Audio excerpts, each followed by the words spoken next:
Okay, welcome to the second live YouTube Ask Me Anything in the series. This is going to be specifically focused about market gardening and about no-dig market gardening specifically.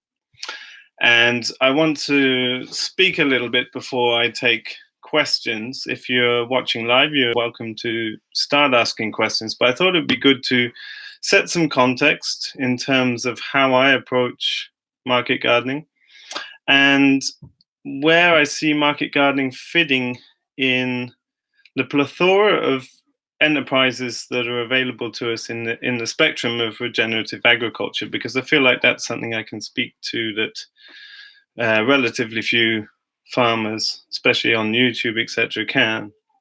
And so firstly, I'd like to just say, in terms of housekeeping, my intention with this series, I'm considering running a regular series of questions and answers. And what I would like to do is address specific topics and get into detail with people and open that up to anyone, anywhere for free. So I'm not going to ever try and monetize these things and do super chats and all that stuff. If you want to support us, you can support us by buying our book or going into more granular detail on all these things through our online training. And that's a mutually beneficial way to support us that gives you a lot of benefit. And that's the way I would like to do things. And let me just see what's going on here with... Maybe if anyone is listening in, they can just let me know if the audio is okay. And I would like to start by saying, yes, I came into organic agriculture through organic crop production and horticulture. So I've been growing vegetables over 20 years now. That's been on all different scales, and more probably in the second half of that, I've been doing no-dig gardening. So I've been doing a lot of veg production before I arrived at this farm. And something more unique to my sort of pathway in mixed farming, I'm a big advocate of mixed farming, is that I've noticed the massive rise in market gardening in the last years. And I would guess that's to do with the low barrier to entries. You don't need a lot of land to get a good income from market gardening. You don't need so many investments. It's a low investment startup, and it's got low running costs compared to most other farm enterprises. It's also, you don't need so many skills to get started in growing. Now, obviously, there's lots of nuances with different crops, etc., and that develops over time, but there's not things trying to bite your leg off or kick you in the face, and you can walk away from a garden for the weekend and it's okay. So it's a lot less intimidating than something like livestock or whatever. But whilst I've seen the popularity of market gardening grow, a lot of people don't really realize that it's probably or amongst the lowest paid of all farm enterprises. Now, I'm imagining, well, in my perspective, I think the future relies a lot on entrepreneurial young folk coming into farming. But a lot of the people I meet aren't coming from a farming background. And that's a steep learning curve. And I think if you look at the popular channels on YouTube, for example, where a lot of people get their information, you'll find like a lot of the channels are homesteaders who are not engaged in professional farming, professional production, or market gardeners who often don't come from farming backgrounds. And therefore, you see a real lack of comparative data about different farming enterprises. And that's something that I truly specialize in. Now, I just want to show you this sheet. This is something we've been discussing. I've just come back from Germany, from our friend Jasper's beautiful little farm. He's doing no-dig vegetables and pastured poultry. We just did a 4-day regenerative ag training there with people from all over Europe. I just got back today, and something we've been talking a lot is about comparative analysis, about how to help people get started. If you've got this much land, you've got this much money to invest, you need to make this much money to live the quality of life you want, then which enterprises fit? And I just want to show you this for context. So I hope you'll be able to make this out on the screen. But starting right over at the left, this is addressing what I call enterprise profit. Now, to be clear, enterprise profit as a way to compare these enterprises is specifically about the value of sales created by that enterprise minus the running costs, assuming you're doing the work and it's not contributing towards any costs of running a business or having a farm or whatever, just as a way of simply analyzing, like, how do these different enterprises compare? And I think it's very interesting.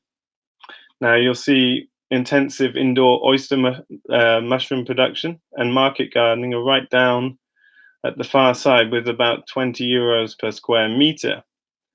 And at the other end, you've got pastured turkeys up at 90 euros a square meter and everything in between. So the reason I'm showing that is just because it's great that all these people are getting into market gardening. It's fantastic. I fully support that. But I think an issue that strikes me is that a lot of people don't know that there are far better ways to earn money on a farm with far less input. Market gardening is super input intensive, and it locks you down. It's a full-time job. Now, it's only for X amounts of the year. It does suit modern lifestyles where you get a few months off to go travel or whatever it is you love to do. Some other enterprises that are much better paid are every day, 7 days a week. Having livestock, they don't turn off at any point. But I think it's interesting to keep pointing this out, as a lot of people coming into farming don't have a farming background to be able to navigate where they're at with that. Now, I'm aware that I don't actually see anyone's comments. And so I would like to just see what's going on with that in case there's something going wrong. I'm quite unfamiliar. Okay, so I've got a little pop-out chat with all of your comments. Okay, so I'm not jumping into questions there. As I said, I want to just speak about a few things, so bear with me. I think, that comparative bit is a big contextual piece. And, one of my roles is supporting people to find recipes and approaches to their specific time and place and circumstance. And I think it's really important to consider that. It's a big part of what the book Regenerative Agriculture is about, to try and get more people into farming, which is what I'm up for doing. So I want to start by just clarifying my context of, like, why no dig? And I just want to talk for maybe 5-10 minutes about that before I jump into questions, because I think it will reiterate what some of you who follow us know, and for new viewers, I'd just like to share my context, and it might answer a bunch of your questions before I jump into answering them. I endeavor to just sit here and then answer questions as long as I'm able. I'm pretty tired out after a long trip, and I'm still recovering from a bit of a cold, but I'm happy to go until we feel done.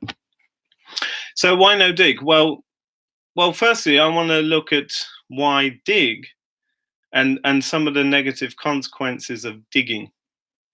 And we've been told for decades and decades and decades, you must till. It's so ingrained in people's minds that, it beggars belief that nobody has really tried extensively without digging. I see a trend in a lot of market gardeners is to minimize tilling, but my question is, why till at all? Like, it's absolutely unnecessary. And the downsides of tillage are that it compacts soil. It absolutely obliterates soil structure. And nature knows how to build soil structure in your time and soil circumstances way better than you do. Now, we use rotavators. You can use these to smash up the structure of clay soils to seal dams. That gives you a very clear picture of how deleterious they are to soil structure. But it's creating also, when you till, you create a layer of compaction under the ground. That's exactly what happens with a plow pulled over a field multiple years in a row, you create a plow pan, which is what I use my Keyline plow to smash up, because plants can't penetrate through heavily compacted ground. But you also compact the top of the soil when you leave bare soil. So bare soil exposed to raindrops, when a raindrops hits the top of the soil, it shoots little particles up in the air, and it's clay particles. Do you remember the little soil test you did at school, and you get sand, sand and then silt, then clay? Clay is flat platelets. It's the smallest particles in the soil, and they're flat, so they compact. That's why they make beautiful mud plasters.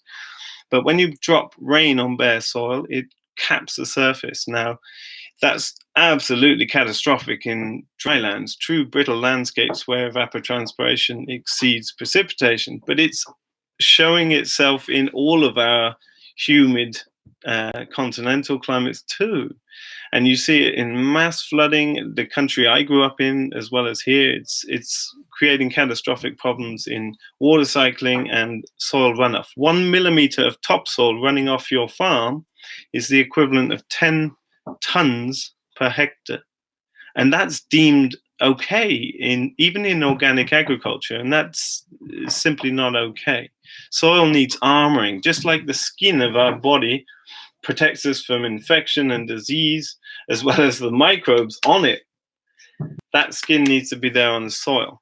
And bare soil is not something you find in nature unless there's been a catastrophe like a flood, a fire, etc. And then nature covers it up very quickly in our humid landscapes through pioneers, weeds, etc. That's what they're designed to do. So we compact soil, but we also burn organic matter off. When you till soil and oxidize it, like too much oxygen, nature doesn't need that much oxygen. Oxygen in the atmosphere is bonding with carbon in the soil and flying off as CO2. Farmers create most of their problems, right? Like we all create most of our problems when you think about it. So burning off organic matter is no good. It leads to climate change, but it also is like organic matter is the engine for vegetable production. Vegetables are purely extractive. You've got these things that are bred to be stupidly extractive, and you know it's organic matter that feeds that system. So burning it off is no way to go. What's more, when you till ground, you wake up weed seeds. In England, where I grew up, we say 1 year's weeding. 1 year's digging, 7 years weeding. And that's because all of these beautiful little pioneer species, their sole function in ecology is to wake up when soil is disturbed and fix it all for the benefit of the whole system. Everything in nature is patterned to look after its own needs in the service of the whole. And weeds are rapid carbon pathways. They're earth repair mechanisms. Their only function in life is to fix damaged soil, and they will outcompete your sappy inbred vegetables that have a hard time just staying alive. Right? So if you've got a weed problem, it's probably because you're tilling and you made that problem. A big problem as well of tillage is that you wake up plant pathogens. Nearly all the pathogens of our vegetable crops are highly aerobic, i.e. even oxidative, because in nature, pathogens exist as recycling agents. That's their only function. A pathogen is saying, hey, this thing is not optimal anymore. We're going to recycle it into liquid, soluble, readily available nutrients to recycle it into the environment as quickly as possible for the benefit of the whole. And so, A, we're growing crops that are relatively very weak compared to wild perennial relatives. And B, we're creating the soil conditions that pathogens are awake in. So pathogens are extremely, like pretty much all vegetable pathogens in the soil are extremely sensitive to ethylene. And they're basically doped the hell out and sleeping all the time until you oxidize the system, which you can do by tillage. And you can do by adding nitrates, like water-soluble nitrates, NPK fertilizer. This thing. If you do that, you wake up pathogens, and it's a downhill spiral that you can only stop at the beginning. It's also using depreciative technology that requires fuel and oil and fixing all the time. right? So we chose to go a very different direction with investing in organic matter and improving soil. And we're microbe farmers. If you're a vegetable grower, you're farming microbes and tending soil. Vegetables are a happy corollary, a byproduct. If you focus on vegetables, you're asking the right questions in the wrong places, as it were. We're not growing vegetables, they grow themselves. We're supporting soil to flourish, and that takes care of the soil system.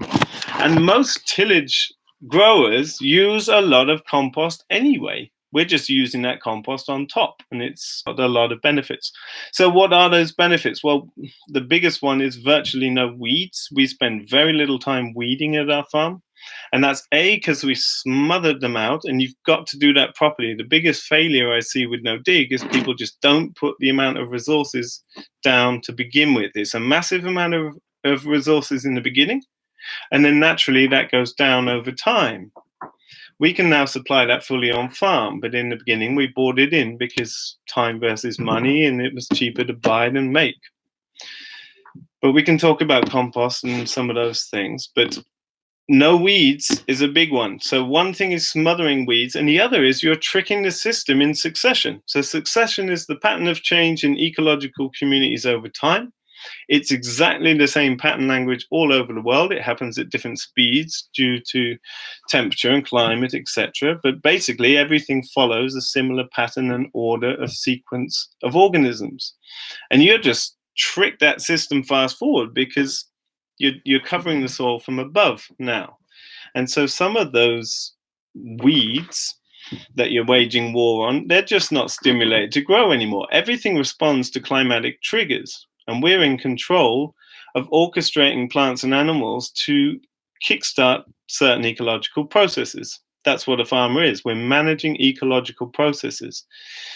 And in a way, you could say gardening is,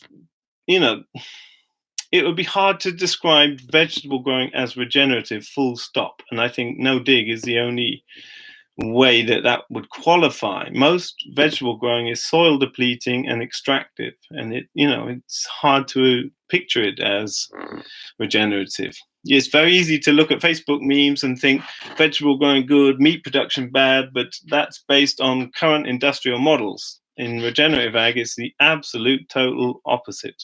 So that's an important point. We're using organic matter to feed the ground, to cover and protect the ground, to surface mulch out weeds, and drive the soil food web system, which is driven by organic matter. That's the starting point of the soil food web, primarily bacteria and fungi, and going through the trophic orders through nematodes, arthropods, and earthworms, etc., etc. And they are becoming our allies. If you've seen how earthworms can dig organic matter down several feet in the ground, they are far more effective and beneficial than any mechanical means that we can use. And our farm and many other farms are testimony to that. So we also build soil food web by keeping densely planted living plants in the ground as long as possible, and then leaving their roots to decompose in the ground. We always harvest and leave the roots in the ground anywhere possible, which is the majority of our crops. Adding a lot of carbon also holds a lot of water. Now, one particle of humus holds 4 particles of water to it. And so carbon is the sponge. Increasing your soil organic carbon by 1%, that means you can hold 144,000 liters of water per hectare in the living topsoil where plants want it. And if you're an organic market gardener putting down a lot of organic matter, you're going 10, 20% soil organic carbon. So it's a sponge. And the beauty of no dig is you can have these beautiful wood chip pathways which also act like a sponge and also give a lot of beneficial nutrients as they break down. Some of our beds in the north, if you know our farm in those contexts, the northern beds, they would be underwater generally. We get a lot of rainfall here. It's quite evenly distributed throughout the year generally. And those beds are usable all year round, and they soak up all that excess water and they release it again when it's needed. And we just came back from Jasper's, and he said the village was underwater, and he could, after a 50 mil rainfall event, he was able to be out in the garden as soon as the rain stopped, and the whole fields around are just underwater. So that's a very important point of water use. You've heard of Singing Frogs Farm in California. They're using 1/20th of the water of surrounding farms in a very dry climate through using similar compost application rates that we have here. And another element of wood chip pathways that's really exciting is the potential to be growing things like King Stropharia as an edible mushroom in the pathways, because what you do when you inoculate the pathways, basically if you have a wood pathway that's breaking down and you inoculate with King Stropharia, the wine cap mushroom, you can buy a 3-kilo bag of mycelium spawn for like 15 euros. You can make a mother pile with a big wood chip pile, and then you can spread that all around your gardens and put a new layer of wood chip. I like to keep the wood chip level with the beds, because if your beds are higher than your pathway, you're knocking down compost into the path. So I like to keep it all level.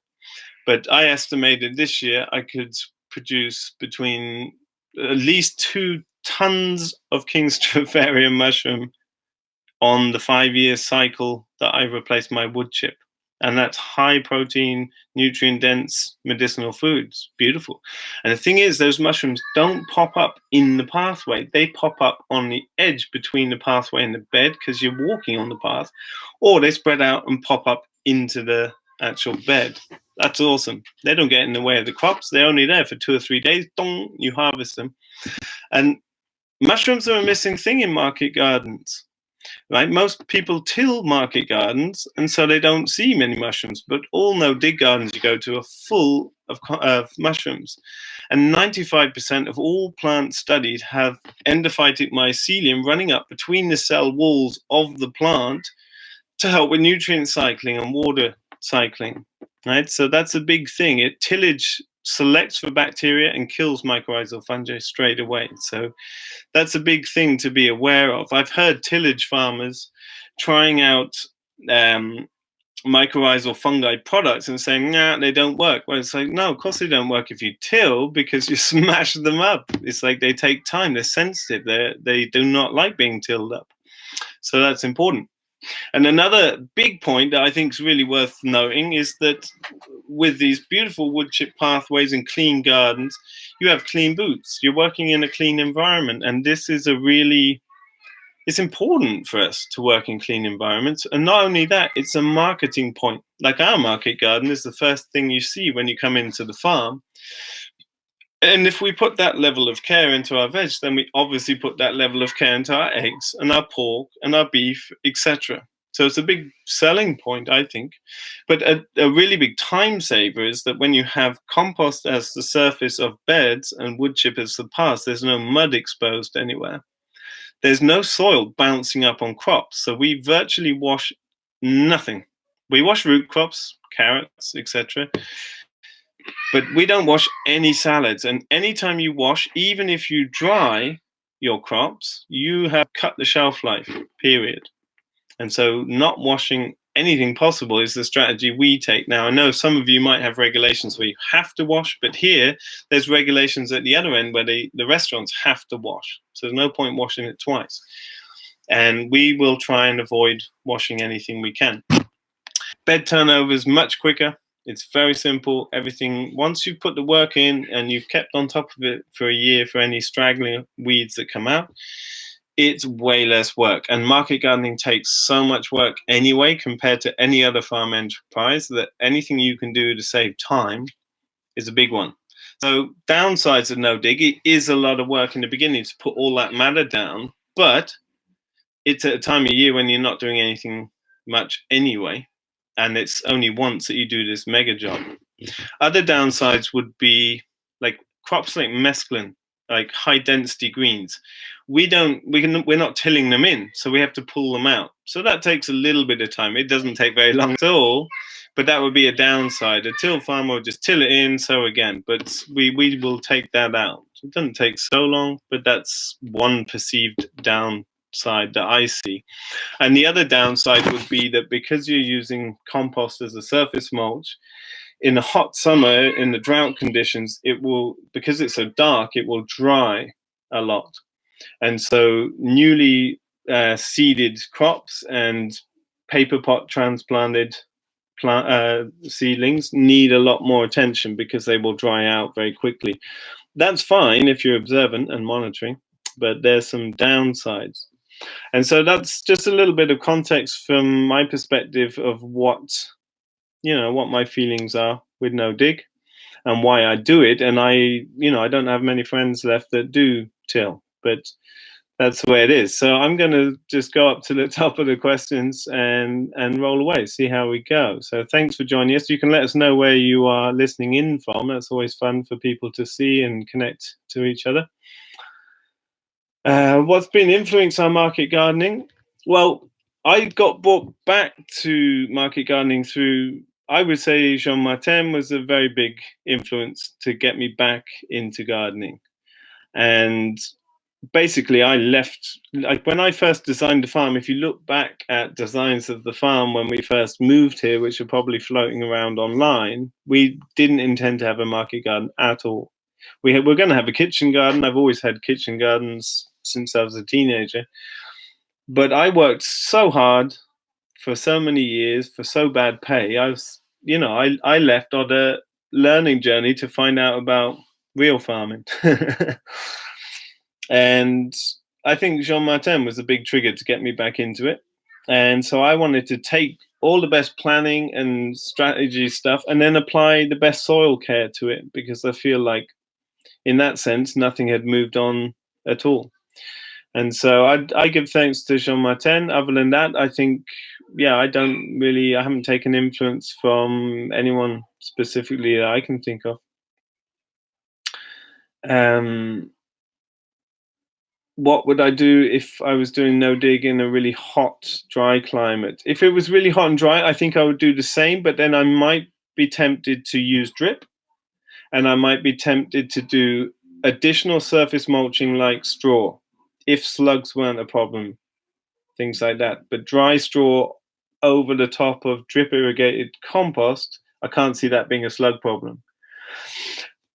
That needs some careful thinking. But if I was in a climate where if I'm in a dry climate where I've got unlimited water, then I would still try and aerially water, because it saves some, like drip irrigation's a nightmare with rapid crop rotations, because you've got to have, I have crops that are single row, double row, triple row, 4 rows, 6 rows, 12 rows. You've got to have drip set up for all these different spacings. You've got to pull it on and off all the time. You've got to have header pipes everywhere. I mean, it depends on the layout of the garden, obviously.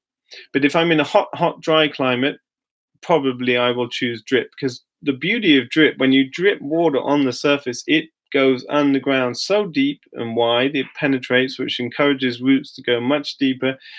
On a hot day, spraying water onto dry landscapes that are hot, you'll lose 70% of that water to evaporation. So it's a pain in the ass, but if water's your limiting factor, then use drip, because it's way more effective. And in that sort of dry climate, you want to get plants close enough that they are shading the ground, but I would probably want a layer of straw or something, or whatever you can do to stop sunlight hitting the ground.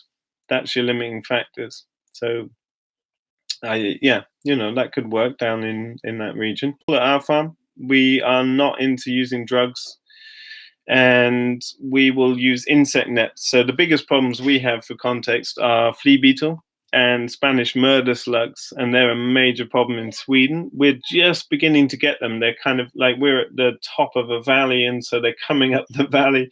They made it to the neighbors a few years ago, and they're just making it to us now.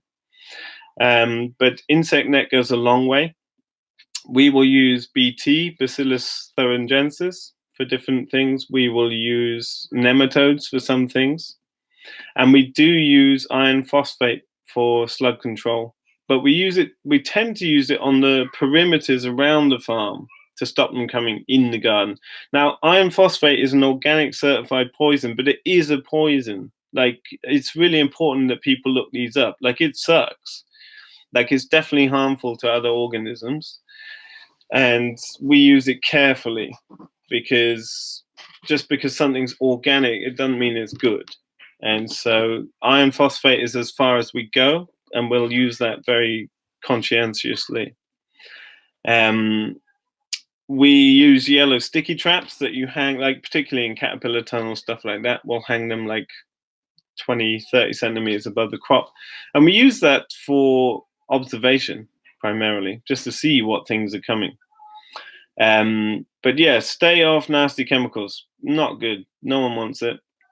And it, like what can be done by management is a good question. Like timing of certain crops and elimination of certain crops or sacrificial crops and things like that. And generally, having healthy plants in very healthy soil, if your focus is on healthy soil, that does help to mitigate crops. Like one thing I can say off the bat to all of you listening in is that something I've been very cautious to talk about publicly. I'm very aware of my position and careful to say things that people will take blindly, and I feel very responsible. And so something I haven't spoken about much, but I mentioned last year a little, is I have stopped all crop rotation. I have no interest in crop rotation. I feel like when your focus is healthy soil and microbes, and you put the critical amount of resources there, crop rotation doesn't really mean anything anymore. Now, that flies in the face of nearly everything you read about vegetable growing. But I spoke with Charles Dowding last year, and he was like, yeah, I haven't done that for 20 years. And I was like, okay, cool. And I told him, like, I feel like very cautious speaking about that. And he was like, no, it's fine to speak about that. So I tell you that. And I'll also tell you that I no longer, for the last 3 years, I haven't grafted tomatoes. And I'm growing them intensively on 20 centimeter spacings in the same spot. So I would say, I'm happy to share what I'm doing, but I would say proceed with caution. But I am putting all my resources in microbes, not vegetables. And yeah, it's interesting to speak out loud about that. Yeah, I'm just going to read a few questions here.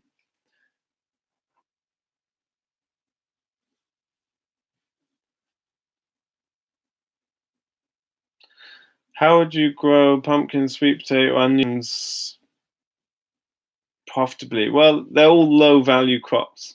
Like onion, sweet potato, pumpkin, they're all low value. It depends on, to be honest, I don't know the scale that you're working on. There's a need for some field grown crops, but my perspective is I would love to see 1,000 farms of 10 hectares around a town rather than 10 farms of 1,000 hectares. We are growing 40 times more intensive than the famous organic growers in Sweden who are tractor based, because they're on fixed width growing carrots this far apart. We're doing 12 rows of carrots on that and then 6 main crop. There's no need to grow a lot of veg on field space. We need a lot more young farmers, and that's partly why I'm so bent on trying to get more people started in farming. It's like we need a lot of people doing it. We know all the solutions to all the problems we face on the planet. We just need a lot more people getting out and getting engaged in this kind of thing. I can't speak much more about that tractor crimp base. I would never grow veg on that scale again. And I'm not into cover crops because I don't till. I don't need to do cover crops because compost is my covering. It's like I'm putting down so much good organic matter. I don't need to add a cover crop to it. It's, in the winter here, I can't grow anything over the winter anyway. But if you're growing cover crops, it's to replace a deficiency you're making by tilling pretty much.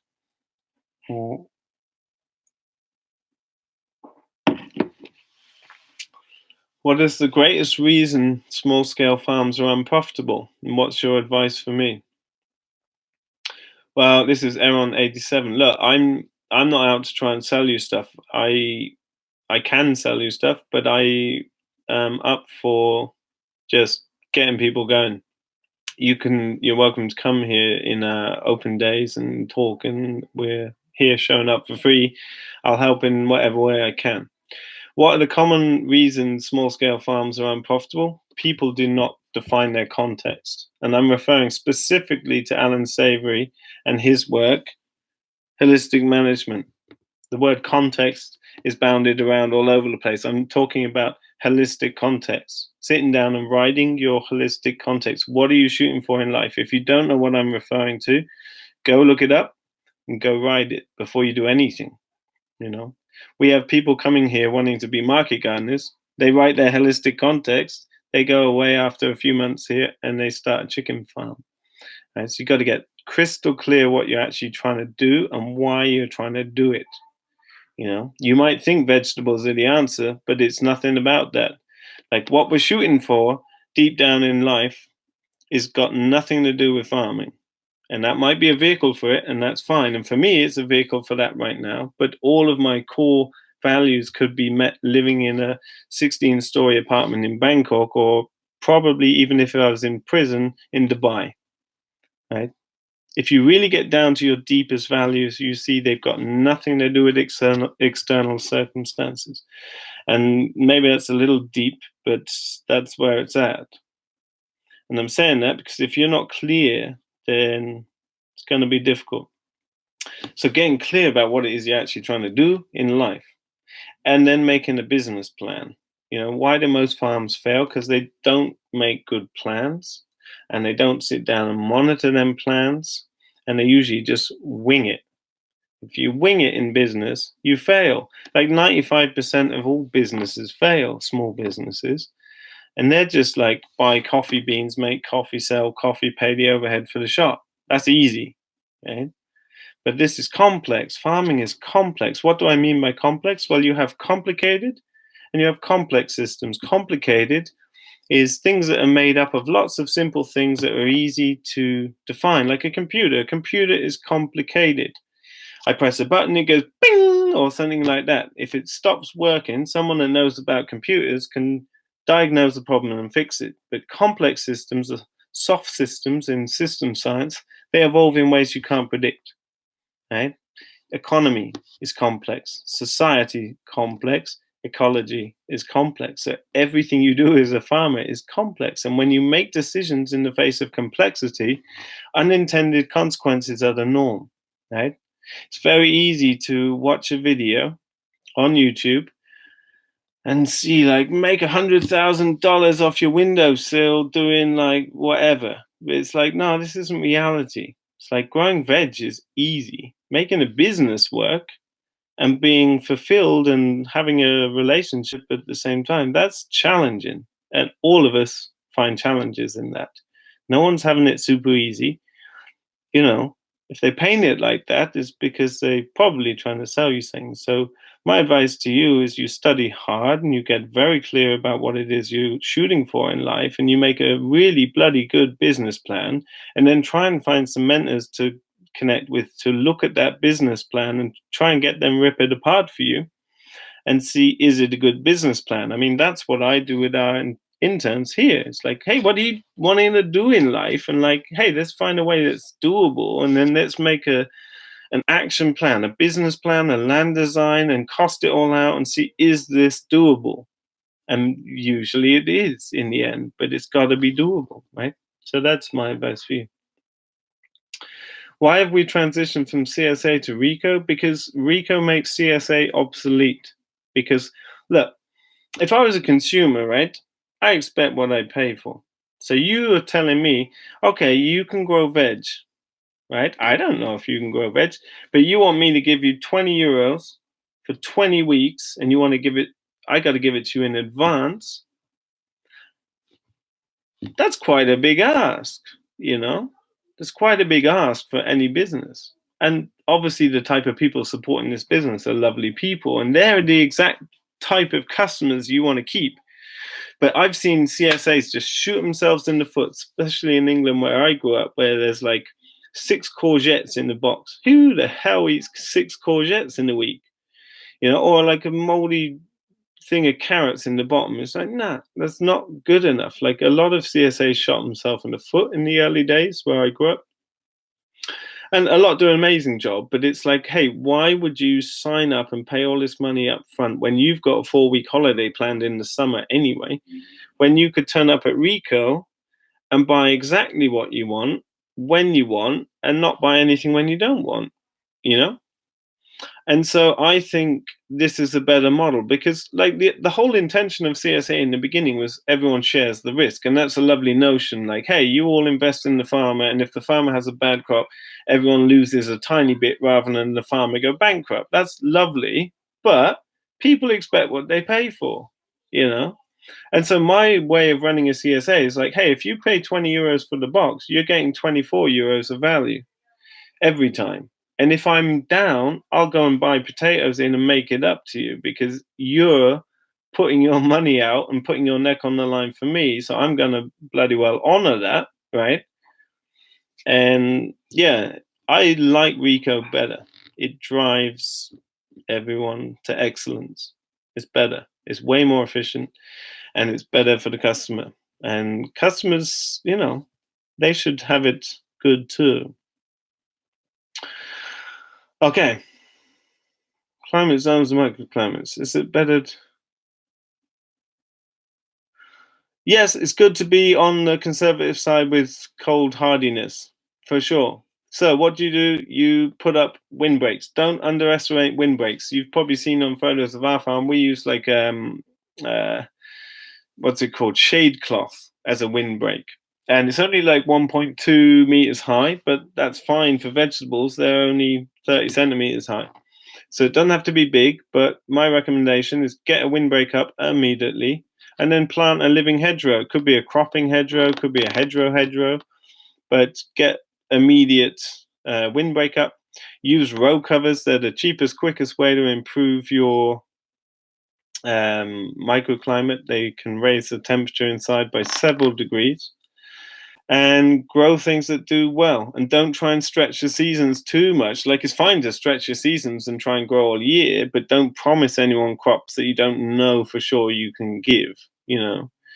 Better to come and say, hey, I've got an extra 2 weeks of boxes, rather than I didn't make your box. That's, you know, that's a great way to get rid of the best possible customers you could ask for, you know. So it's something to bear in mind if you've got customers willing to pay you in advance. And for perspective, on our farm, we got pre-sales for our chickens, subscription sales for our eggs, pre-sales for vegetables. We've sold everything up front, but we've been very confident that we could produce it. And we haven't come into this new. I've been in this field since I was 18 years old, so we knew what we knew. But if you take money off people in advance, you better make it up to them, even if that means a loss for you, because they're the exact type of people you want to keep around, right? Yeah. What further optimizations would I make to the market garden here? Well, we just did a big, we built this is Josh, we built a Coolbot powered walk-in chiller at the end of the packing station that you might have seen, Josh, and that's awesome. It's 6 times the size of our chiller that we had before. It's perfect. It's, yeah, that's a game changer for us. In terms of optimization, I think the only thing we need to do is have a few more, like, what the things I would like to invest in are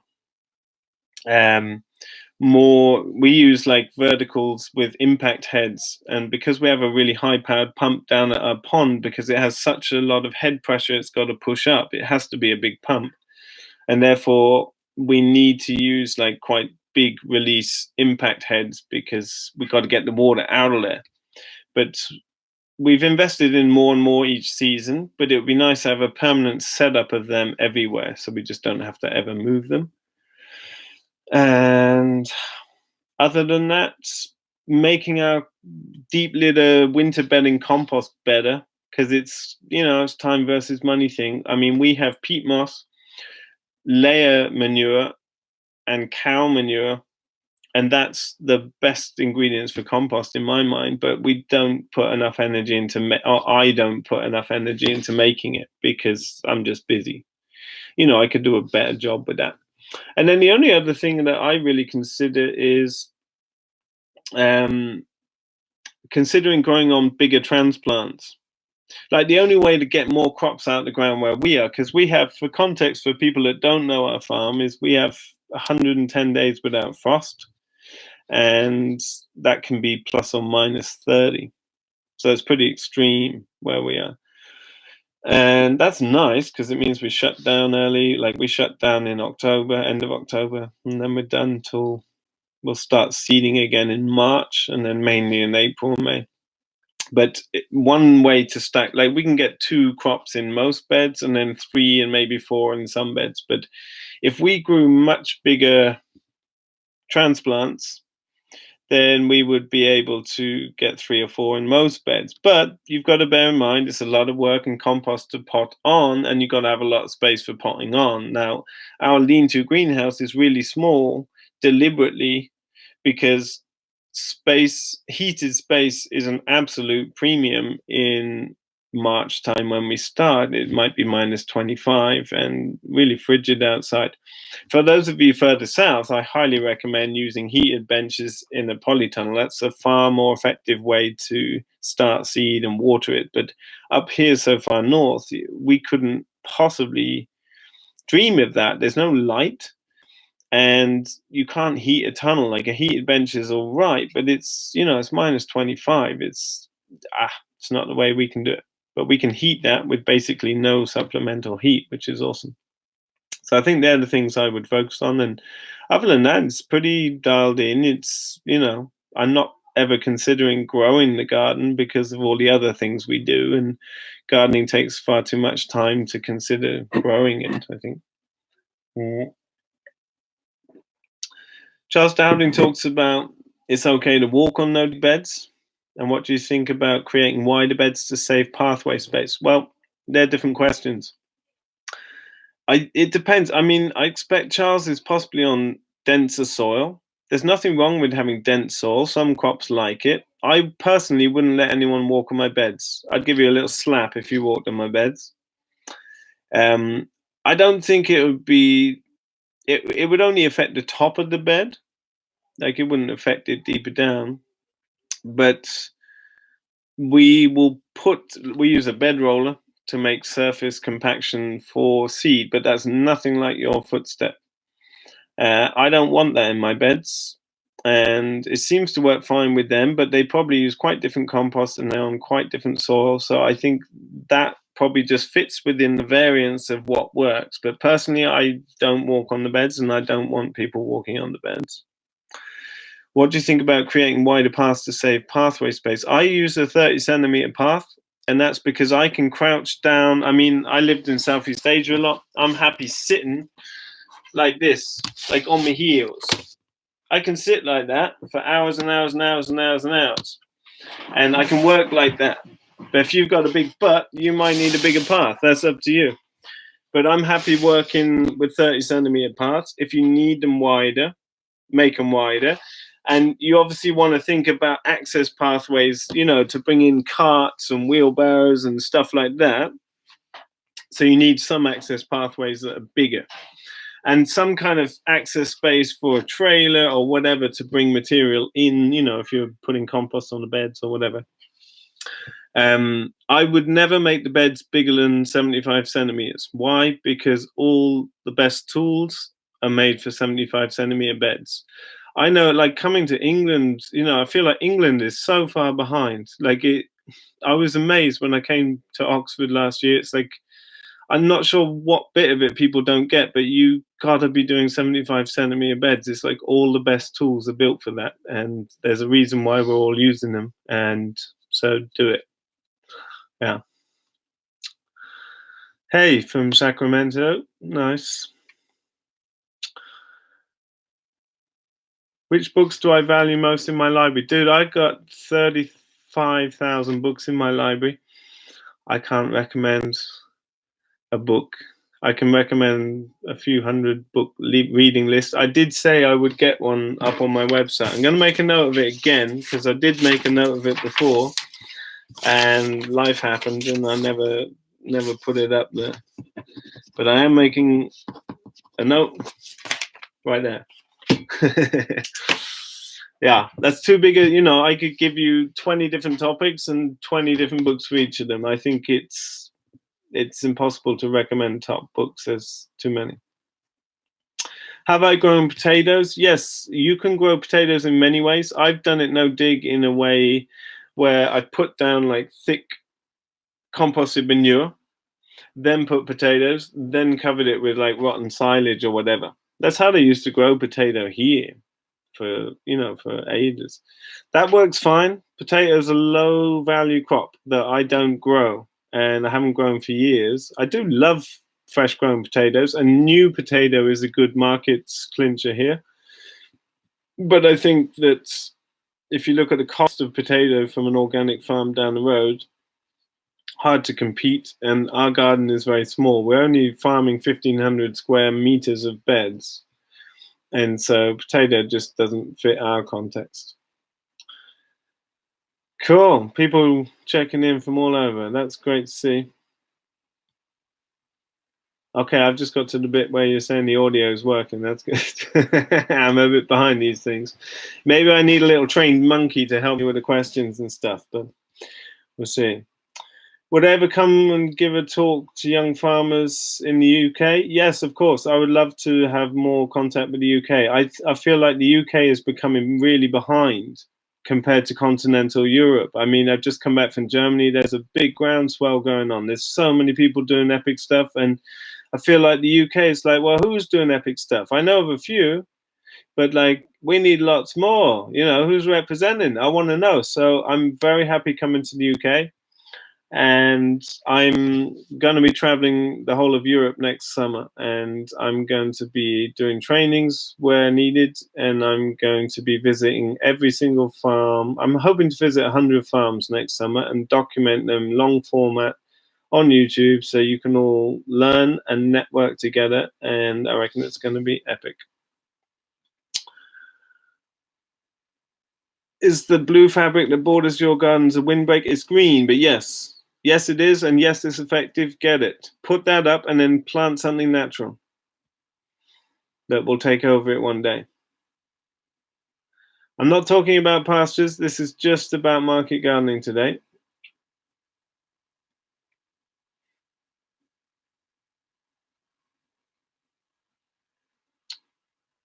Yeah, don't run on subsidies. Like, if you're running, like most farms run on subsidies, like big farms, right? But that's not farming. Like, if you're running on subsidies, you're a technician. You're probably producing a commodity crop and you're not in control of your business. That's shitty business, right? Like, we take about 100 and something euros a year subsidy for our heritage cows, but like, we're turning over a hell of a lot of money at high percentages. Like, we do not need enterprise supported by subsidy. Like, it's so much easier to keep your flexibility and control of management and just make business. Like, I would never jump through hoops for someone like that. Like, this type of farming is based on observation and timely interaction, and you can't have your management influenced in any way by a regulating body, by any certifying body or anyone else. You've got to remain in control of management, because that's what makes it work. It's all in the details, and we don't need subsidies. You just don't need subsidies, right? Most big farms purely wouldn't exist without subsidies. We've just had 2 farmers that have 3,000 hectares between them in Germany, and they're lovely people and they're doing their best just like all other big farmers, but they wouldn't be there without subsidies. They lose money, just like most big farms, and it's crazy business. It's bad business. Yeah.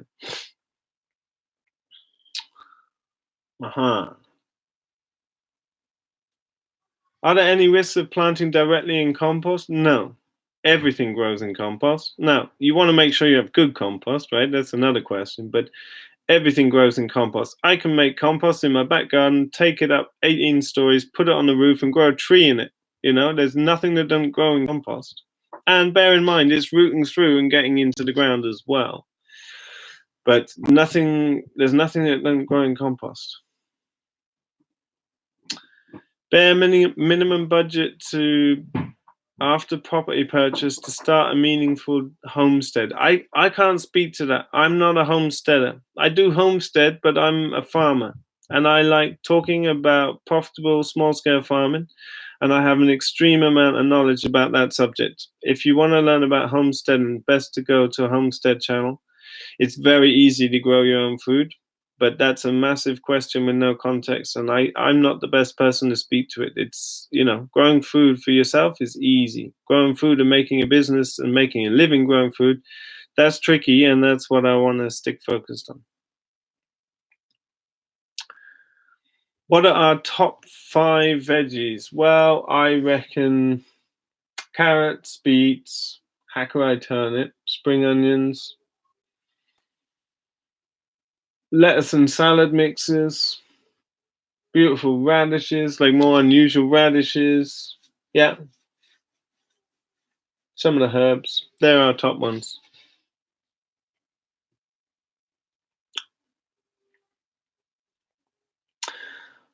Okay. What pairs of enterprises work well? Well, that's an interesting question, but you see, all right, let's just talk in terms of market gardening because that's what we focus on here.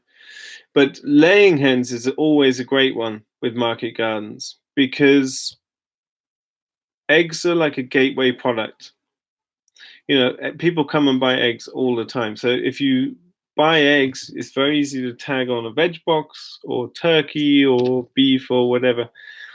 Joel Salatin says a good thing that is very true in my experience, and that is that it's far easier to find 100 customers that will spend $1,000 than 1,000 customers that will spend $100, and that's totally where it's at. And having a wide product portfolio that we do, selling anything helps to sell everything. Like we see patterns in our sales where when fresh chicken comes online, we sell loads more vegetables, loads more everything else. So there's something important in that. But I think in terms like market gardening takes up so much of your time that the only things that could fit in are like tree and berry crops, things like pastured eggs, at any meaningful scale. Do you know what I mean? You could do a few cows for your homestead, but there's no other farm enterprise that would fit the time other than things like layers. One eggmobile with 350 hens, that's another 30 grand. And it doesn't take much of your time. It structures your day in that you have to be there certain times, but it's laughable how small a part of the day it takes. You're going to spend all your time in the garden. So I'd say that's where I'll leave that for now. I mean, I could speak the rest of the evening about combinations of enterprises, but we'll keep it on the gardens.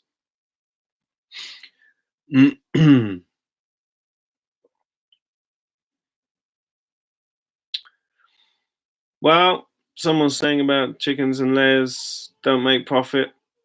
I don't know. I don't know about that. I mean, I live in Sweden and feed costs and taxes are very high here. And everywhere I have been, I can't speak for where you're at, but everywhere I've been, it makes good money. And possibly it's down to your marketing and selling the product. How would you start a no-dig market garden if compost was too expensive or not available? Well, then that's down to your business plan. Now, if you're turning over, 50, 60,000 euros of vegetables, then spending 5, 6, 7,000 euros on vegetables even every year is not a big expense. If you look at any other farming enterprise, market gardening has by far the lowest running costs. My poultry enterprises are far more profitable per hour put in. They turn over far more though for the profit out. Like the running cost is half of the feed cost is half of the enterprise. Market gardening, you're just buying compost, bit of seed, bit of this and that. Like it's, we spend 1,000 euros on seed. We now make all our own compost, but spending 4,000 or 5,000 euros on compost totally fine with that. Many countries you can get free compost, and you work with that. But I don't know. People say compost not available. There's always compost available. You just got to go find it. I've never been anywhere where compost is not available. Now, it might be better or worse compost, but then you can amend it with chicken manure or compost teas or whatever. There's always a way. We do get voles under landscape fabrics. Okay, don't put covers on them. Yeah, just don't cover them up. Like, if you've put thick compost on your soil, you don't need any more covering than that. That is like a thick forest floor. You know, if you go into an old growth forest, you've got this bouncy, spongy floor that's, 30 centimeters thick before you even get to the soil there. That's enough of an armoring for anything, So don't put the covers on if you're getting voles. And if you've got a vole problem, try and find ways to deal with it now before it becomes episodic, because they're a nightmare. That means keeping grass trimmed around the outside. That's, and the other extreme is drastic means to get rid of them. I've researched voles a lot, and the best way to get rid of them is to destroy their tunnels with propane and oxygen, blow them up. It might sound a bit intense, but if you can't poison them, and voles are sexually reproductive at 28 days or something stupid, and they can have 2 litters of 15 every 6 minutes or something stupid. You can't afford for them to get out of control. So I have a tool that blows propane and oxygen and blows the hole up and just totally fills the hole in. Because if any get taken out by a predator, another one will come and live in its hole instantly. So you can't mess around. I've had episodic problems in my pasture and they're eating trees. So I know a lot about voles, and I wouldn't recommend any. There's no way other than brutal extermination. That's all I'll say.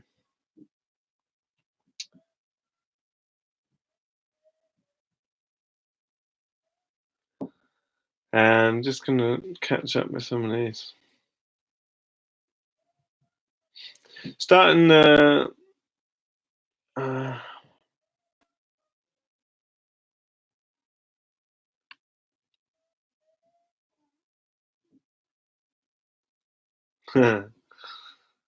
okay, so Joker here.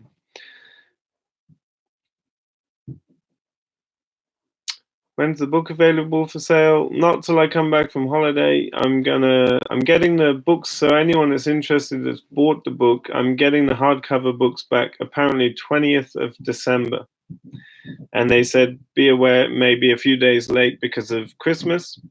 But I have basically between the 20th of December and 9th of January to post all of the Kickstarter sales out. And the ebooks are coming in the next week or two. Anyone that's supported the ebook, I'll be sending them out now. So the hardcover book will not be for sale till I get back from holiday, or it won't be shipped at least till I get back from holiday. Ebook will come on sale once I've sent out all the ebooks that have come through Kickstarter. So the ebook will be for sale sooner. And that's all I'll say about that.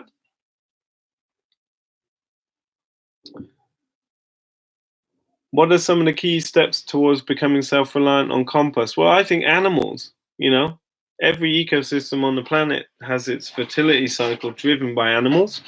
And here, especially when you have a long winter, you benefit from having a deep litter system to keep the animals on. And so we need to find bedding material for the animals to keep them hygienic and monitor the humidity levels in the winter. And so animal manure mixed with bedding, we like to use peat moss because that's what we have here. Makes fantastic compost. Now you can make small scale compost in different ways, but the volume needed for no dig market gardening is quite a lot. So, I think animals and mixed farming is why people did mixed farming throughout history. It's an opportunity to close the nutrient cycles. So that's, if I didn't have animals and deep litter for the winter, I wouldn't ever make the volume of compost I needed, and I would buy it in, I think.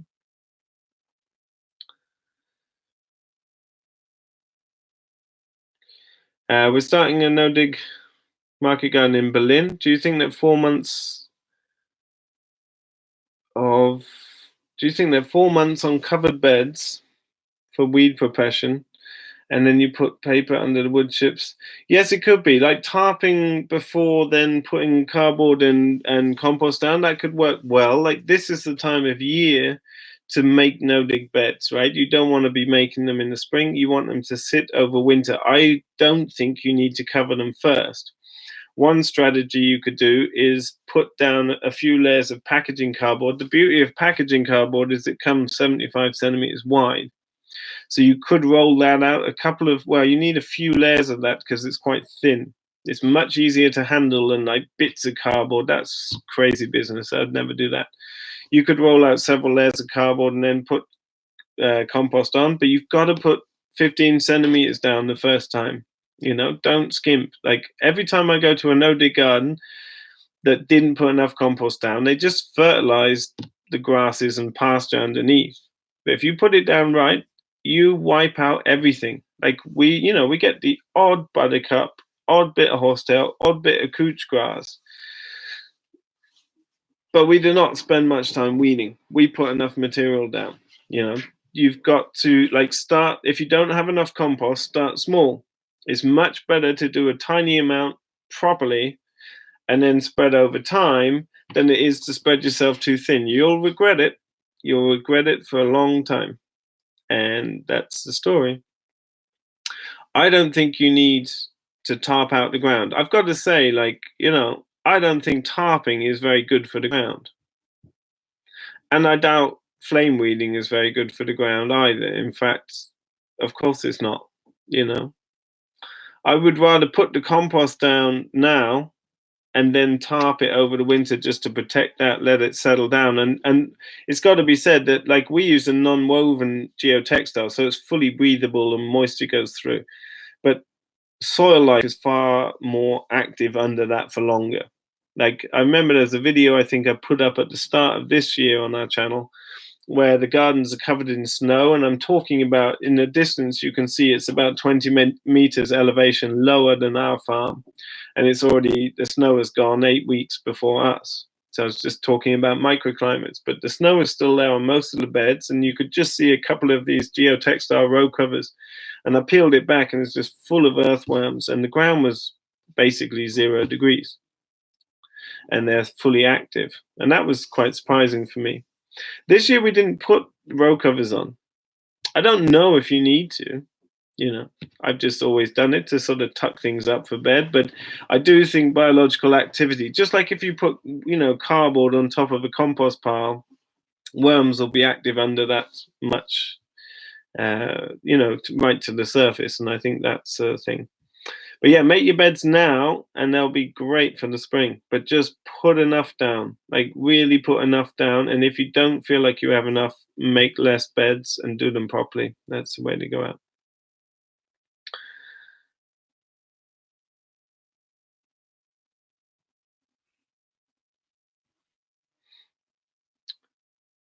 How do you know when compost is good? Heavy metals, well, look, you've got to work with what you've got also. So look, I think the best compost is made with animal manures. Cow manure is wonderful. Chicken manure is wonderful. I have the benefit of having a hell of a lot of chickens here and a lot of cows here, and a 6-month winter where I need to bed them. And by law, I have to have winter stabling with access, even if they want to be outside because they're mountain cows and they want to go up and live in the hill.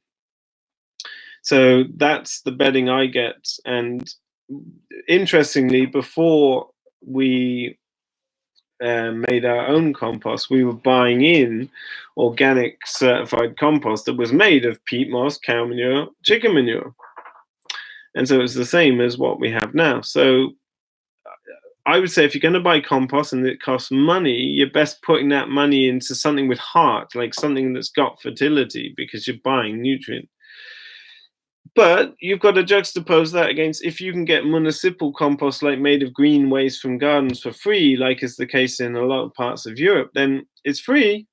And you could buy a pallet of chicken pellets and use that to boost fertility, because organic matter is very important, but fertility is important too.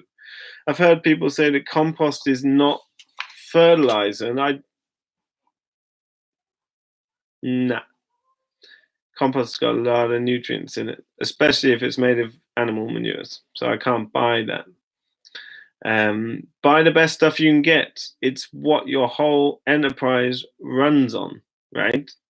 You know, if I'm doing chicken, I buy the best chicken food you can get. I'm not going to try and save money and give them rubbish, because I'll get so much less value out the eggs. Everything's about performance. So you want the best compost you can buy, and don't be afraid to put like 10% of your revenue into compost if you're buying a big load to start out. It's like that's what sets you up for the years to come. And like for context, we're putting down like 15 centimeters to start, but then we're only putting down like 2 to 5 centimeters after that. We have enough to put 5 centimeters on the beds every year just from our own compost, but some years we've put 2 centimeters down. It's not so much. And that's the driver for the entire enterprise. So don't skimp, not worth it. If you skimp, you pay elsewhere. In terms of, like most compost makers will give you an analytic breakdown, and there's probably also protocols on heavy metals and etc. So they should be able to tell you everything about their product. And if you're making compost, then you're going to be getting deliveries of like cow manure with straw bedding or whatever, and you can just compost that down over 12 to 18 months or whatever. It'll be fine. It's no problem.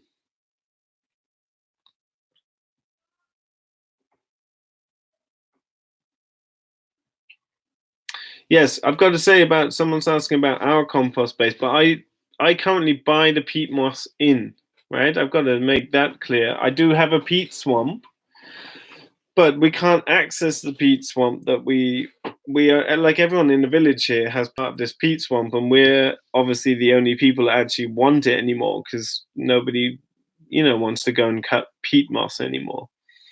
But it's becoming a forest again because it's not been used for probably 60 years or something. But the elderly people want it cut back because they want the peat moss kept intact. So I've offered to cut the trees if I can have them, because I want to make a Jean-Pan compost outside our house on the front lawn to power the hot water supply for our house. That's been a dream since we bought the farm. And this year, this winter, we are putting in a hot water system around the house to better evenly distribute the heat around the house. And once that's in place, then I'm putting up a Jean-Pan compost, because that will give me. I built a Jean-Pan compost near Stockholm, and I can make with about a 45 cubic meter pile of wood chip and water. I can get 2 winters heating 4 liters a minute of water to 60 Celsius, and basically heat our house. So that's the plan for our front lawn. And it's been the plan since we moved in, and it's probably the year after next that we will build that in the spring. Maybe in the autumn, just before the winter. It heats up pretty quick. But I can't get into the peat swamp to harvest my own peat to make my bedding. And peat moss was always used for bedding here because it's antibacterial and it's incredibly absorptive and it's highly local. People say, peat moss is not good, it's unsustainable. It's like, yeah, compared to what? Straw? Like oil-based, debt-based, soil-destroying agriculture to get straw, which should be the carbon going back into that field that's trashed, Yeah, I must have 200 meters by 15 meters by 10 meters deep of peat moss I'm never going to use all that in my life, This idea of what's sustainable or not is often not based on fact. It's often just based on very vague ideas. Anyway, so I'm buying peat moss in, but once we get access, because we need a vehicle, like for context, it's a few hundred meters away from the road, so there's no way we could bring 30 cubic meters out without vehicle access. It just wouldn't be effective. Yeah. Do I have any thoughts about using city water with chlorine? Yes, unfortunately, many of you, I guess, live connected to city shitty water. I mean, one of the reasons I moved to Sweden is it's one of the few countries in the world where you can actually drink water out the lake and my streams. There aren't many places left on earth where you can drink the water. And water's more important than food, isn't it? Water is 70% of what makes you you, and it's what makes plants and animals them too, right? So it's a big issue, and I have studied water very extensively. I think chlorine, it can be dissipated by aeration and settlement.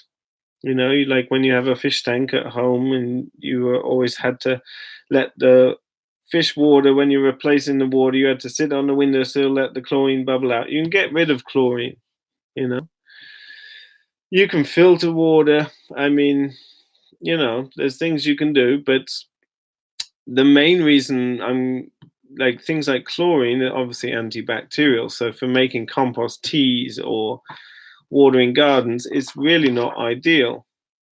For me, I wouldn't do it because I'm trying to farm microbes, not lettuces. I mean, I don't really care about lettuces, to be honest. And so I would do what you can, but you're obviously limited, but there's ways to bubble off chlorine. And yeah, we got to be practical at the same time. If you've got municipal water, then you're going to use it. There's no point building something that costs money when you have a connection. It's very convenient to have a connection to pressurized water too. I mean, out here, all small farms don't have mains water. We have a little well, and it wasn't big enough to supply the market garden because we have to supply a slaughtery, which has very high water regulations. People, like certified kitchen and field lines. So we had to build a pond, and we happen to have very clean water in the stream. But you got to use what you got. But probably just spraying it airily on the garden is going to have very minimal impact. But if you're putting it into a barrel and making biofertilizer, then it's obviously going to kill the organisms that you're shooting for. So then I would treat it differently. But it's got to be practical. Yeah, don't skimp on compost. There you go. What about your solution to snails and slugs? Well, look, we don't get so many snails and slugs, and by mulching with compost, we don't create the breeding ground for them. People always worry about wood chips and they will breed snails and slugs, but they're compact, right? You're walking on them all the time, and I don't see no snails and slugs on them or breeding in them. So I don't know about that. But we use slug poison around the outside of the garden because there are definitely a lot of Spanish murder slugs around. They just aren't in our garden yet. Yeah.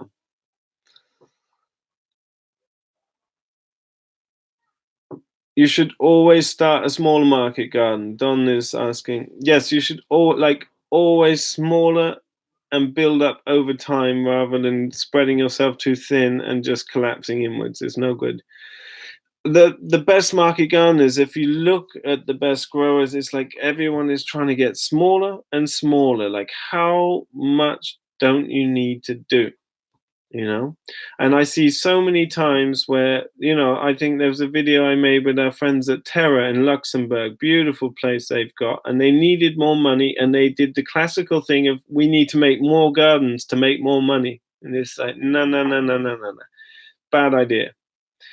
Double down on your garden. And we worked out together, it's like, change your crop spacings, change your bed intensities, change prices. It's like, drive more revenue from even less, because Spreading yourself too thin is a crazy idea, and it's so patterned into us. Like, I need 10,000 more euros, I'll just make 20 more beds. It's like never a good idea.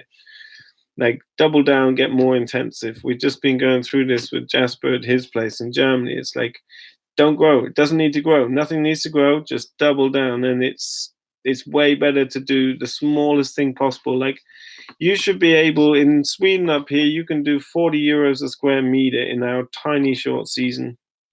Down in France, Germany, you can be doing 60, 70 would be exceptionally good. 75 euros a square meter. I know people doing that, and that's exceptional. But you've got almost double the growing season there because of the bit in the middle that isn't shoulder season, right?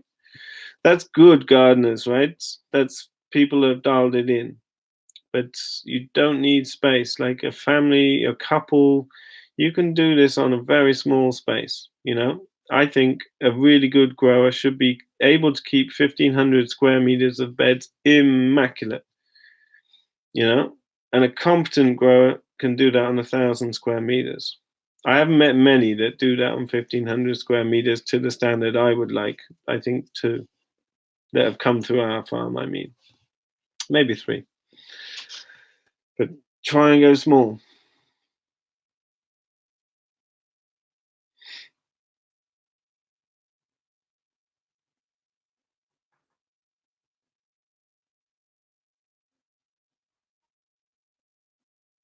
If you can get old cow manure and it's really hard, it might need composting down again. Like, you'd need machines probably. You'd need to mix that in with other material. It's really hard to say without seeing it, but you got to use what you can get. And there's probably people with machines around that can help you with it.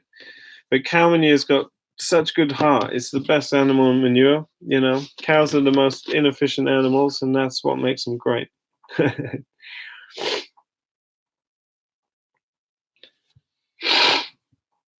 Excuse me, I'm still coming over this Dargis, the daycare colds. All the kids are just like, yeah.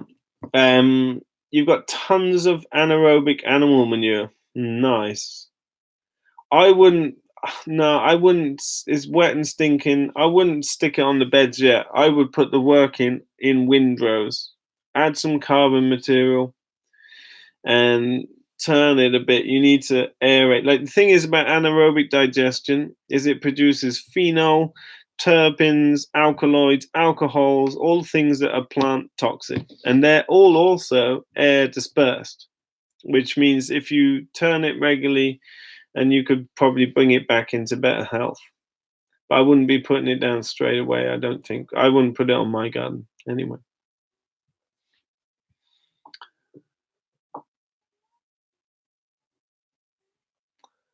Okay, lost my place there. Are we still using the paper pot planter, and are the chains degrading properly? Yes, I love the paper pot transplant. I'm happy to speak a little bit about it. I think it needs, like any new tool, it needs getting used to. And I took it away from the people that we had because I don't feel like they were observing closely enough. Thing is with the paper pot is that the cell is 2.5 or 3 centimeters. It's tiny, and you've got to get plants out within 2 or 3 weeks. You're putting out plants in their cotyledon stage. They're babies. It's like putting a broiler chick out when it's 4 days old. It's like, in this colder climate, when the season can fluctuate 30 days each way, it's kind of crazy. So my reflections this year was the first 30 days of actual planting in the field, I will do with my old transplants that are big. Like, for example, flea beetle is a big problem here with brassicas. And if we had put out kale in a big transplant, like 3-inch tall plant, it might get a few holes from flea beetle, and then it would recover and it'd be fine. In a paper pot, that gets eaten, and that's one issue. The other issue is, like, you've got to learn how to use it right. Like, the seeding tool is amazing. Seeding flats, 256 cells in a minute. between 1 and 2 minutes for every single flat. And I'm doing all the seeding in the spring when there's no one else here. And that is fast. It's really good. It's a joy. And then the transplanter is also a joy, but you've got to learn how to use it. Like, I could give it to 10 different people, and the skill level is varied. It's like you have to learn and put the time in to get the feel. It's a feeling based thing. The pressure you put on that handle really affects it. Because what can happen if you don't put them in right is they're sitting up on the top of the soil. And then because they're such a baby plant, they just dry out so easily. So you've got to pay real close attention. I would say the best way to relate to it is it's like direct seeding a crop. Every time we direct seed, we cover it with a row cover flat on the ground, and we water it every day in the summer. And you've got to do that with the transplants too, because they're just so young and so fragile. And I just felt like the team we had earlier in the year, they just weren't on it, and I just took it away from them. I don't have any bones using it. The ones I used it for were lovely. I think the speed, we're putting out 5 or 6 onions per cell every 5 centimeters, putting 6,000 a bed, and just seeing that, planting the bed up in 2.5 minutes. It's just like, that's beautiful. I would say it's a very expensive system. By the time you buy the transplanter, all the cells, the seeders, the plates, it's like you're looking at 1,500, 2,000 euros. So it's only worth it. Because like think about how much time you actually spend transplanting. Like, I can transplant by hand so freaking quick anyway. When I was growing up, when I was 18, we were doing 40,000 leeks before breakfast. And it's like, you're not hanging around. That little plant is worth nothing till it's grown. And so we don't treat them nice. We are moving our fingers. So it's like, it's not exactly slow transplanting anyway. And it's not taking up a large proportion of our time. And it's mostly done in the spring when we're not doing much else anyway. So I'm just saying that, like, I sell the paper pot transplanter from Japan, but I'm not trying to push anything on anyone either. It's like, yes, it's a valuable tool, but do you need it? No, definitely not. There are some tools that I think you're crazy if you don't have, but the paper pot's definitely not one of them. I feel like it's good in its context, and if you transplant a lot, it's great, but I will only use it for 2/3 of my season. I think I'll keep using it for sure. And I think it's a great tool, but I just don't, for running out and spending $2,000, it's like basically all the other market garden tools you need add up to $2,000. So you've got to weigh that up and ask if that fits in your context. Now, about the paper pots, do they break down? No, you pull them out, right? But I just got an email yesterday from Takai, he's the guy that runs the Japanese paper pot company, and they're making hemp paper chains that will be certified organic. And he wants to work with us to make sure they, working with organic standards in Europe. So that's all I know about that. They should be available next year. And yeah, I'll be using it next year, but I will do all the first month's transplants by hand, I think. Yeah.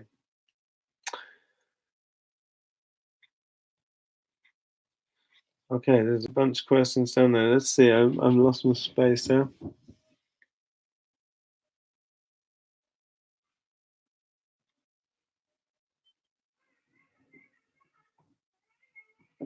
Would I grow ginger? Yeah, I don't see why not. Like, ginger seems like a very profitable crop, and turmeric as well.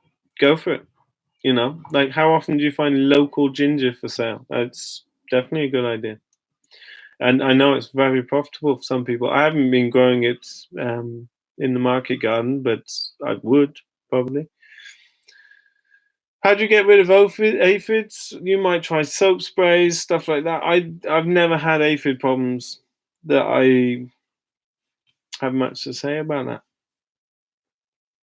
Do I have any great farmer jokes? Well, nah, only in context when you're here, I think. Starting on 500 square meters, I reckon, like, look, 500 square meters of beds is small. I reckon you can do maybe, 20,000 euros of sales max off that. Like, one thing to remember, and just to reiterate, because I think context is everything, is like one of the reasons our farm's interesting is that we're in the middle of bloody nowhere. Like, we have a town 20 minutes away with 5,000 people, and we have a bigger town we sell mostly to about just under an hour away that's 70,000 people. But it depends on so many things, like 500 square meters of beds. I reckon I can drive 20 grand off in the good market, but it's like, what's a good market? Well, I don't know. Like, a lot of market gardeners you find online are living outside a city of 1 million people, or they're selling things at a price you could never sell for if you didn't live outside that particular place, or whatever. I'm not saying that to be critical. It's great. Like, we've all got to leverage our marketplaces, of course, but you need to think of that in terms of context of like what is going to fit for you. Like, 500 square meters of bed sounds like a really small market garden, and I would doubt one person in Europe would get a decent salary off that. Like, it's hard to get a salary off double that, and then it's hard to manage triple that. So that's, I'm just trying to contextualize it. Looking forward to meeting you in Croatia. Great. Looking forward to meeting you too, Jelena. I hope I pronounced that right. Yeah, I've never been to Croatia, and I'm super excited to come over there and meet you all. We had a few Croatians in the training in Germany, and yeah, super exciting. Do I add fish and seaweed to my compost? No. Well, they're full of nutrients. Fish has been a fertilizer for thousands of years in agriculture, and it's full of nutrient and nitrogen. Don't see why not. I make fish hydrolysate and add that to compost teas and things. Seaweed's good. Just make sure you wash the salt off it. It's full of trace minerals. Like, these are things to feed soil microbes. We're not feeding the plants. We're feeding soil microbes. They release the nutrients.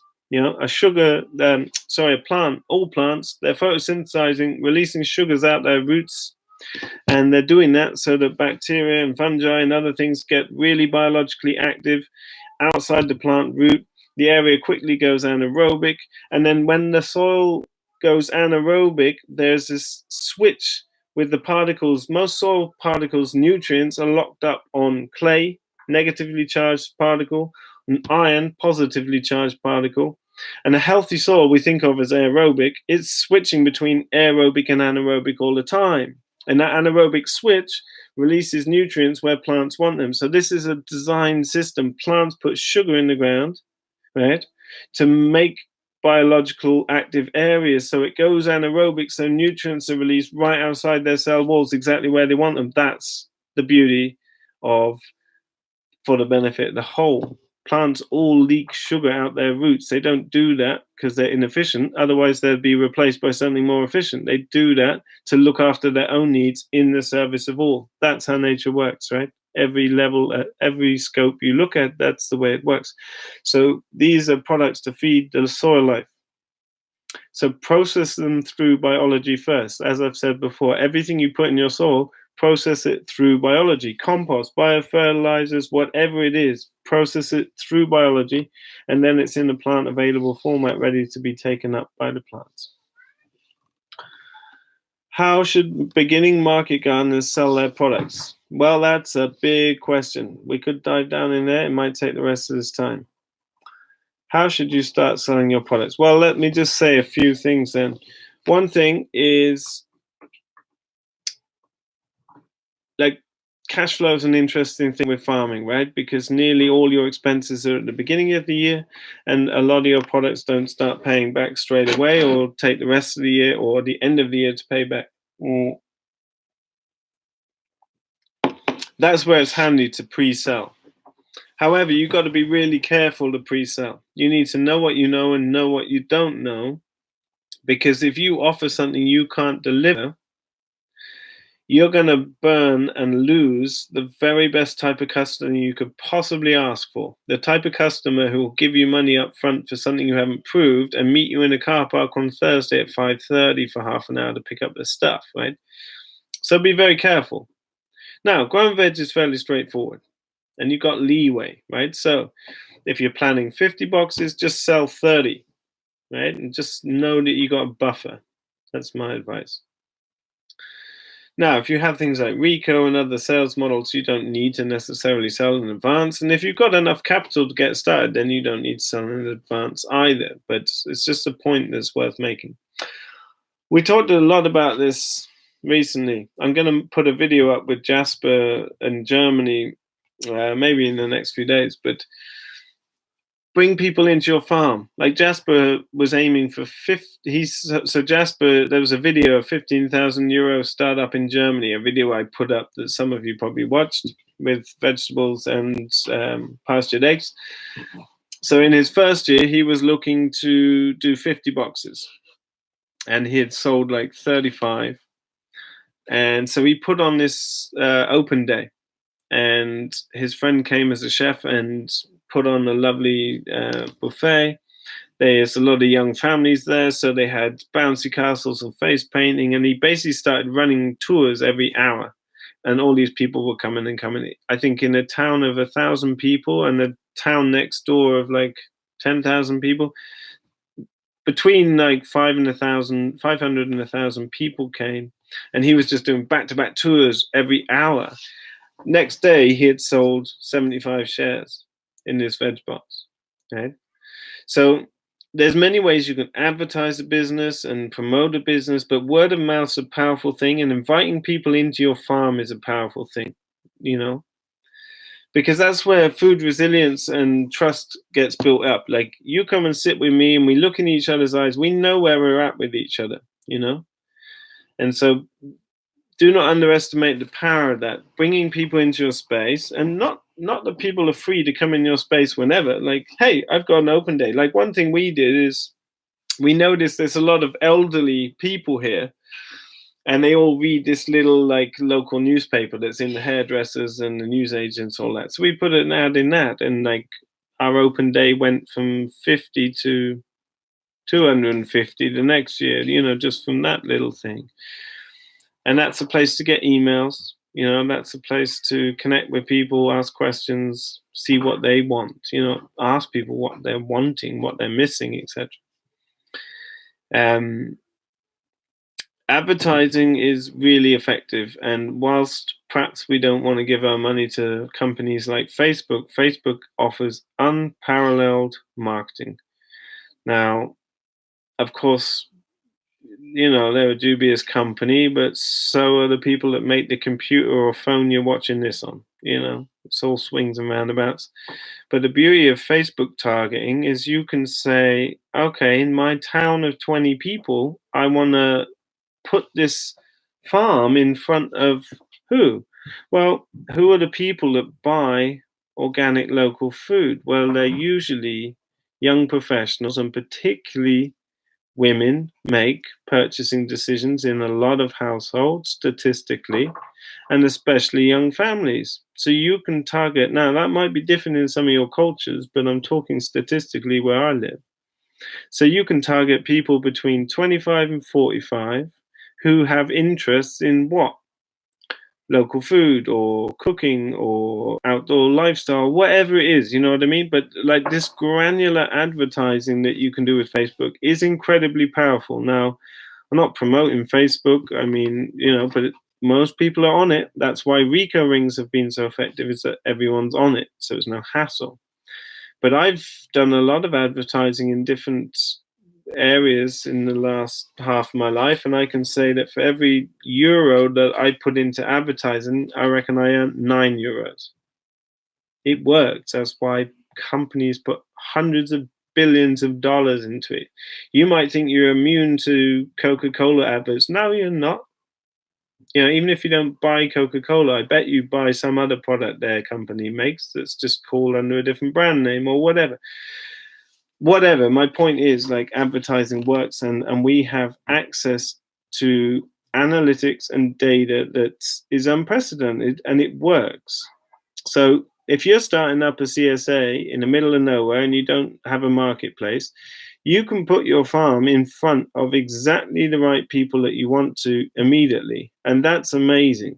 That's amazing. So don't underestimate that, is what I would say, because it's, you want everyone in your local towns to suddenly know who you are. And you have the tools right in front of you to do that, and the analytics to really see what works. But that's also to be combined with inviting people into your space, offering talks in your community, making sure you wear a smile and show up and offer better value than people pay for, and all of that stuff, because word of mouth is the most powerful, right? And then branding's important. Sticking your brand in front of people all the time. It might be corny and cliche, but it's true, because word of mouth. It's like if Mrs. Jones goes to someone else's house for dinner and loves the salad and it's got your logo on, and her best friend is buying your salad, of course she's going to buy your salad and eggs and beef, whatever, like word of mouth is super powerful. It's super powerful. So branding, getting a good logo together. If you don't know how to design a logo, then pay a professional. You've got all these websites now where you can, like we were just talking about this the other day, but like things like Fiverr, or I don't even know, I haven't used them, but like you can say, this is the outline of my business, and you get all these graphic design students and professionals that will jostle to see who can make the best logo, and then you can pick out of 50 and pay them, and they will develop, they'll take the copyright off it and they can develop your website or whatever. It's like these kind of things exist all over the place, and we, that totally changes the ease. Like a lot of people don't want to spend time building a website, building logos, doing all that stuff. But there are professionals who love doing that stuff. So, employ them. And there's very cheap access to those kind of professionals now. People that can do SEO optimization in India for like $5 an hour, and just, it's great. Use it, like within 6 months of landing in Sweden, I think everyone around here knew about our farm. And we just put ourselves out, and that's easy. It's easier and easier to do that. And yeah, that's a few points on that. I think I will do a dedicated Q&A about marketing and sales, because that's obviously a huge topic. But there you go. Could you use spent hops from a brewery as a mulch? No, that just sounds wrong. Like, we're not just mulching, right? We are feeding high productivity with compost, nutritious compost. And it just happens to be mulching out weeds and holding moisture at the same time. But don't use any weird stuff. Don't use any weird stuff. Seriously, don't do any of that. Just good quality compost all the way. If you're tilling, you're still putting all that compost in anyway. We just don't till, don't need a machine, don't need any of that stuff, and just put it on top. But we're not putting any weird stuff on. It's good compost. Yeah. Chicken bedding is hard. Granny, I'm just reading here about chicken bedding for the beds and put it below compost. If you got compost, you're like, if it's not fully ready, you could put it below finished compost and seed straight into that, and and let it break down over the winter. It'll be fine. It's really hard to say without seeing it, because I don't want to say that and you stick some horrible lumpy stuff down and can't run the seeder next year. That's not going to be good. We have composted directly on the beds, and we did that. I think there's videos in the beginning of the spring you could have a look at. We actually used a tilther, the battery powered little tilther, just to smash up that compost, because it had straw in it, and so you'd never be able to pass a seeder through it or anything. But after sitting there over the winter and then tilting it, it was fine. We had to tilt over it twice, and then it was good to go. So you've got flexibility there. But I wouldn't try It's all about having good compost. Do I have compost tea and other recipes in my book? Yes, loads of them. And there's videos on here about all that stuff too.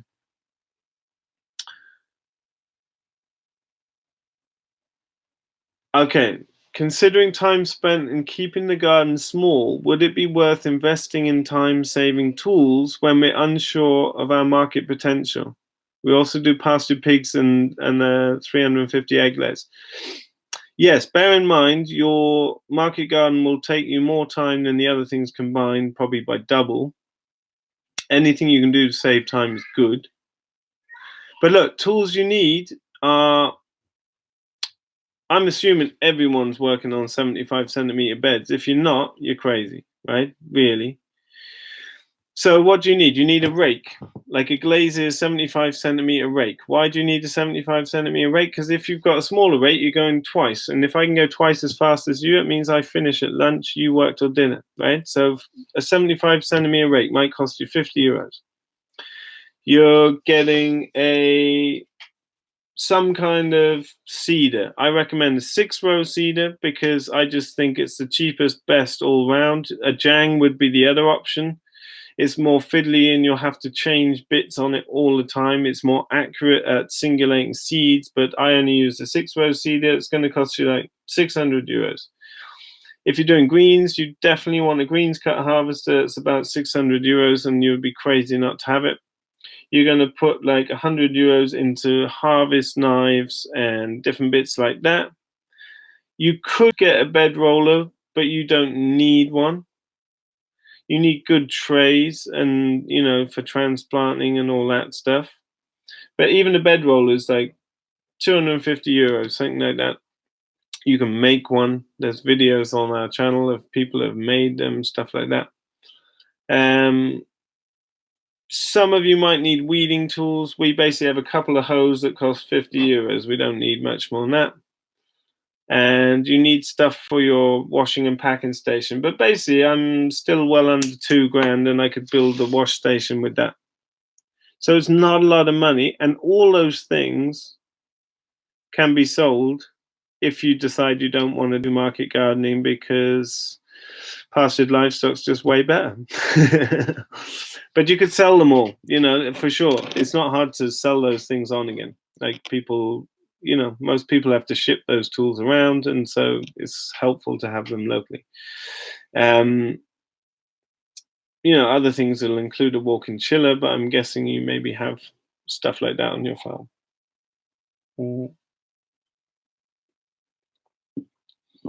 Food scraps from a local center to make compost. You got to be careful with that. There might be regulations with that. I don't know. I'm guessing you're in America. I might be way off, and I don't know what I'm basing that guess on, but maybe recent conversations. But you could process it via animals, like chickens. If you've got space. You could compost it with carbon material and chicken manure. You could do slow piles with just carbon material. It's easy enough to turn it into compost, but it depends. You might, you want to have uniform product. Compost making is about surface area and consistency. So it's very hard to give an answer without having a sort of visual sense of what it is. But you'd want to macerate it and make sure it's all uniform and look after it properly if you're trying to make compost. But I would never do that to make compost for a market garden. I would buy compost. Like the only reason I'm willing to make compost for my market garden is because I'm using animal bedding, and I've got peat moss, which makes up most commercial compost, and animal manures, and so it's very uniform. It's very fine texture. I can run a cedar through it. It's beautiful stuff. But making compost out of like lumpy decomposing mush, you got to be really careful. That's all I can say. It's impossible to answer that without knowing more details, but I'd be cautious that you don't end up with anaerobic sludgy stuff.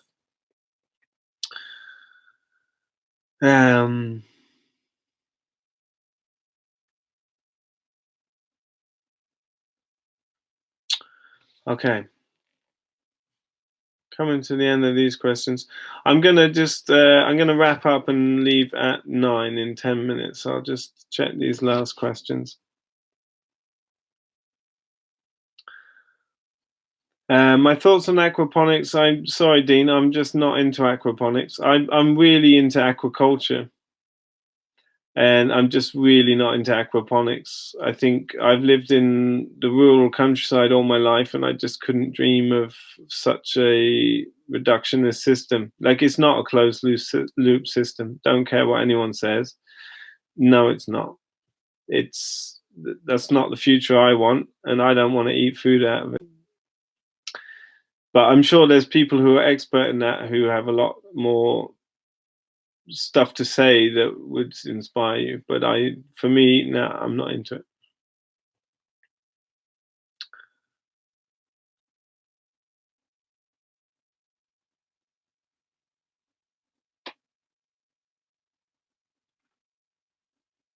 How about an orchard with interbedded block vegetables? Yes, Florent, this is where it's at, right? This is I'm not allowed to plant trees where I am. So perhaps we'll leave it with this today. What my ideal market garden is, right? Because I think we need to bring a lot more ecology and biological integrity back into market gardening, because a lot of market gardening is just extractive, and people, some of the proponents of it just don't give a shit, obviously. And it's like, nah, that's not where I'm at. I'm into integrity farming, and I mean that holistically. It's got to be good for the land, as well as good for your pocket, as well as good for consumers with high quality produce, right?